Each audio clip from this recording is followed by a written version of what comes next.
welcome in everybody to the Chris Hatcher Show. I'm Brad Radice alongside the Samford Bulldogs head coach, Chris Hatcher. Well, game one is in the books, 34-3, West Georgia over the Samford Bulldogs. Not the result we wanted, but we have 11 more games to go. And Coach, we talked about this last time we were together, how fickle first games to be, particularly with such a young roster we have. Absolutely. And again, I appreciate you hosting the show and having such a great attitude after a tough defeat on Saturday.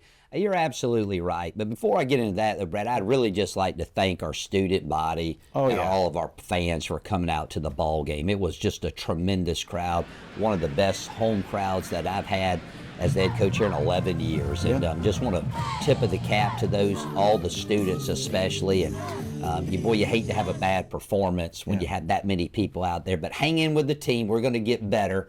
The first game, more so now than ever in college football, with the roster management, nobody really knows what you got. Yeah.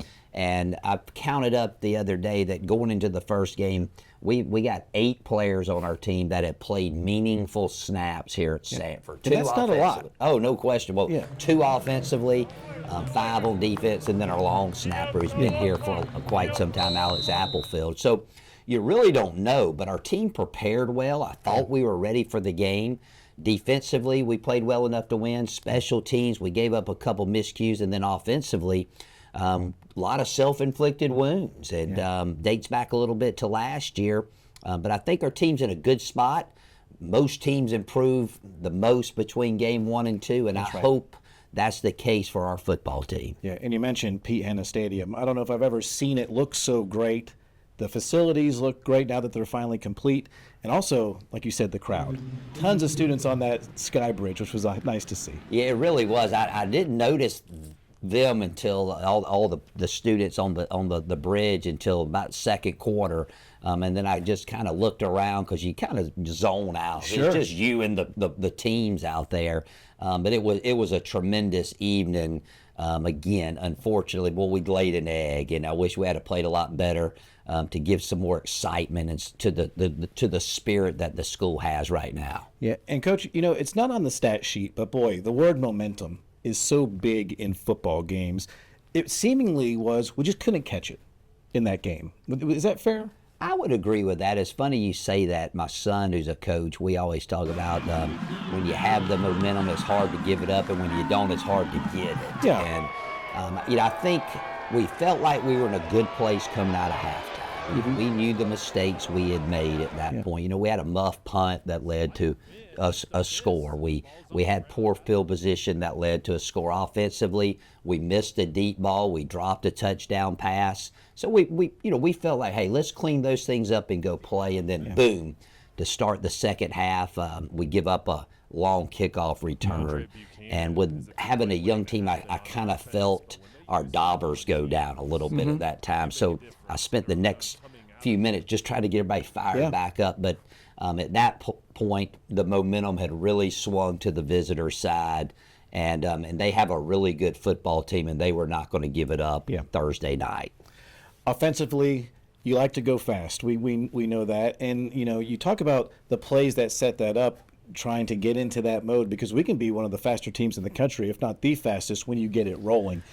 That just couldn't, like you said, those key opportunities just didn't allow us to play with a lot of tempo, did it? No, you're right. You got to get first downs in order to keep the tempo going. I think one of the issues we had, and we've addressed this with our team, is that we were hurrying.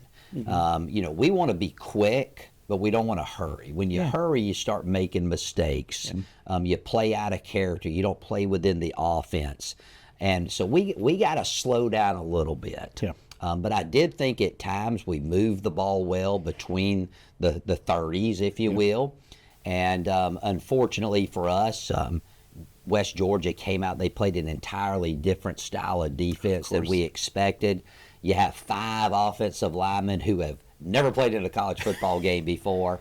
But I really, after watching the tape, I thought that they played well. I mean, we gave up some pressures here or there, but the type of defense we were facing, I mean, that's going to happen even to an experienced offensive line. Got to get more consistent play from the quarterback position. And then we got to get a run game going, and that was something that lacked. And then we got behind, and then you start pressing. You're trying to score 30 points with one play, and then you just nothing really seems to get into a flow, and that was our issues Thursday night.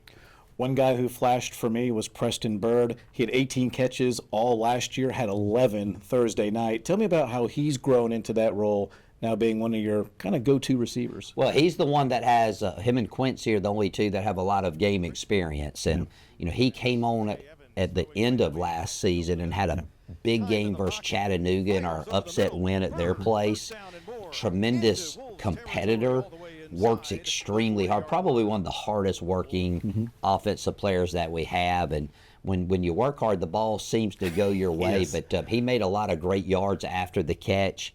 We're going to have to continue to get him involved in the offense for us to have some momentum against the Citadel Saturday. Let's talk about the defense. I know the scoreboard says 34, but we did have a kickoff return. We had a fumble returned for a touchdown. We had that muff punt, but the defense stepped up, held them to 3. I thought overall the defense played pretty well. I did too. If you look at the score, you say, well, they had problems in all 3 phases. And granted, we have some things to clean up defensively. But other than one explosive run that led to a touchdown, and then we misjudged a throwback pass to the running back where it got them down and they scored. Really, there's only 14 points that you can chalk up to our defensive group. The other ones came by bad special teams plays and bad offensive plays there. So, again, I thought that our P and 10, we were really solid in that, and the goal there is to hold them to under 4 yards, and we did that almost 80% of the time. But the biggest thing I'm proud of is we tackled well, and that's always a concern going into the first game because you have limited tackling exposures during camp for safety reasons. But we tackled good, and we forced 2 turnovers. We had 2 interceptions on the day. So I thought that we had a winning effort there. On that side, we have to eliminate the explosives, and we have to eliminate the self-inflicting errors there and play complementary football in all 3 phases. I know you and the guys took the loss pretty hard, but you've said it. They've bounced back pretty well here in practice and are looking forward to getting out there and try to make this right the ship. Absolutely. I think, some people may not understand, coaches, we take this very seriously, and we're very prideful of our product that we put on the field in a good way.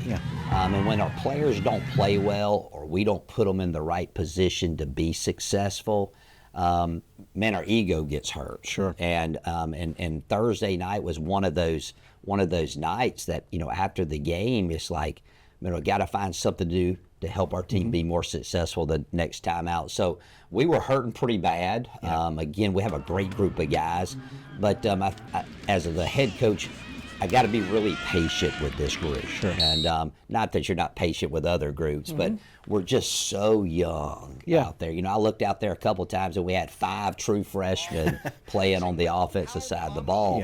But they want to be good. They work hard to dominate week in and week out.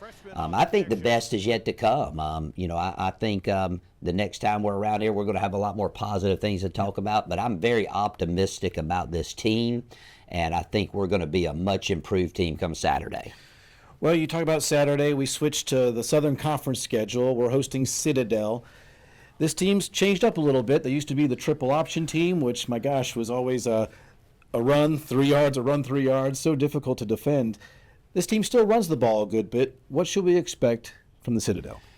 Offensively, they're still an option-based team. They just look different running it. Gotcha. Okay. Compared to the years of old, if you will. They're going to ground and pound you, try to throw some shots here or there. They got some really good athletes that they can, especially at the running back position, ball control, eat the clock, and limit your exposures on the offensive side of the ball. Defensively, they held us to 3 points last year. We scored one late to make it 11 points with a 2-point conversion, but really they held us to 3. Got a lot of returners there. They're more of a one-high defense, which we don't see all the time, so it poses some problems in recognition, and they do a great job of disguising coverages. And their special teams probably one of the gives the most effort of most of the teams in our league. I mean, they're really tough in that area. So we have our hands full. We got to play better, but each week I always look at it, it's not as much about the opponent, it's more about yourself. Yeah. And we have a lot of problems that we need to clean up, no matter what the Citadel's going to do to us. And that's kind of been our focus this week. But again, they do present a lot of challenges. Great respect for their program, their coaching staff, a lot of NFL experience on that staff. Again, they're very well coached. And one thing they don't do is they do not beat themselves. And that's something that we did the other night. I want to go back to something you mentioned earlier about that growth from week 1 to week 2. How much do you think those young players will grow up? It's only a week, but how historically as a head coach, how much do you see those players come along in just 1 week? Usually a great deal. Yeah. And, sometimes it takes maybe from week 1 to week 3. Sure. There's usually a big jump in performance, if you're going to have a good season, it is. But, and I don't think those guys shied away at all. Yeah. Maybe we didn't put them in a good enough positions because we kept it real simple not to confuse them game 1. Right. There's a lot of checklist after every game I go through to see, all right, did we do this? Did we do this? Did we do this? What didn't we do to put our guys in the position to be successful? But they're excited about it. The guys know that we did not play our best game. It's a tough challenge, but boy, I tell you play a conference game early in the year, it sure helps you if you can jump out 1-0. Yeah. For the long haul. It gives you a little momentum going into the rest of the season. 100%. Well, Samford is at home this weekend. Coach, good luck. Thank you. We host the Citadel. It's a red-out game, so wear your red, cheer on the Bulldogs. Folks, thanks for watching The Chris Hatcher Show.